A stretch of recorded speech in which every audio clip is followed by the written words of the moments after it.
मन को वश में करने के लिए क्या करे, बुद्ध की कहानी। इस कहानी के पीछे को तर्क अगर आप समझ गए तो आपका मन काबू में हो सकता है।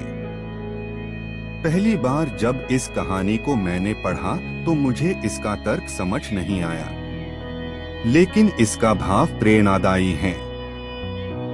एक बार महात्मा बुद्ध किसी नगर से गुजर रहे थे। बुद्ध की नजर एक कपड़े के व्यापारी पर पड़ी जो दुखी और हताश दिखाई दे रहा था। बुद्ध चलकर उनके पास गए और पूछा कि हे भंते, तुम इतने उदास क्यों हो? अगर तुम मुझे अपनी चिंता का विषय बताओ तो मैं तुम्हारी कुछ मदद कर सकता हूँ।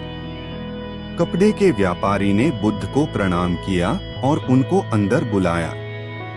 उस व्यापारी ने कहा कि जब से मेरी पत्नी की मृत्यु हुई है, तब से मेरे घर पर मेरे छोटे बेटे की देखभाल वाला कोई नहीं है, इसलिए मैं हमेशा इसको अपनी दुकान पर लेकर आ जाता हूँ।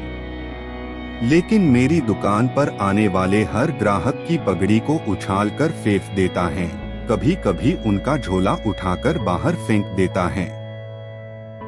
मैंने इसको बहुत समझाया, डांटा, लेकिन यह नहीं समझा।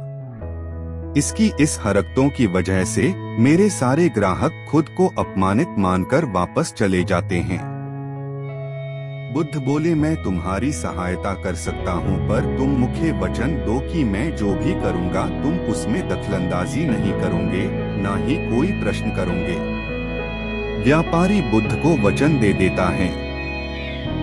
अगले दिन बुद्ध एक पगड़ी पहनकर आए और एक ग्राहक की भांति आकर बैठ गए। व्यापारी का बेटा आया और बुद्ध की पगड़ी को उछाल दिया। महात्मा बुद्ध मुस्कुराए और कहा, बहुत अच्छा, जाओ उस पगड़ी को वापस लेकर आओ। वह बच्चा दौड़कर गया और पगड़ी लाकर बुद्ध को दे दी। अगले दिन बुद्ध एक कुल्हाड़ी और एक लकड़ी लेकर आए। उस लड़के ने फिर से उस पगड़ी को उछाल दी। बुद्ध ने उस लड़के को कुल्हाड़ी और लकड़ी दे दी और कहा, जाओ इस लकड़ी को काटो। व्यापारी को थोड़ा सा डर लग रहा था कि कहीं उसके लड़के को चोट नहीं आ जाए, लेकिन उसको अपना वचन याद था। 7 दिन तक महात्मा बुद्ध कोई न कोई नया काम लेकर आते और उस लड़के से करवाते। शीघ्र ही वह लड़का भूल गया कि उसको किसी की पगड़ी उछालनी है। व्यापारी बहुत खुश हुआ और बुद्ध को धन्यवाद दिया। मुझे पता है कि इस कहानी का और मन के वश को कोई विशेष संबंध नहीं है, लेकिन पहले आप इस तर्क को समझ लीजिए।